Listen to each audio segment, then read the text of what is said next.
Grazie a Deledda, Nuoro tra sviluppo e cultura, e questo è il tema al centro del nuovo appuntamento col Venerdì Democratico proposto in queste settimane dal PD di Nuoro.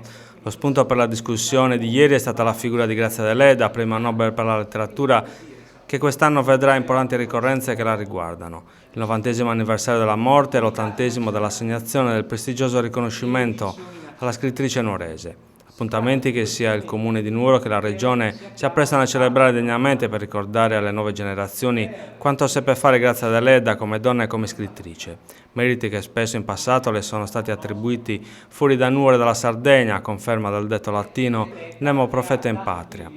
Al dibattito, coordinato da Francesco Manca, segretario cittadino del PD, sono intervenuti Roberto De Riu, vice capogruppo del PD in Consiglio regionale, Gianluca Leoni, portavoce del Ministro dei Beni Culturali Dario Franceschini e Giuseppe De Sena, capo di gabinetto dell'assessorato regionale ai beni culturali.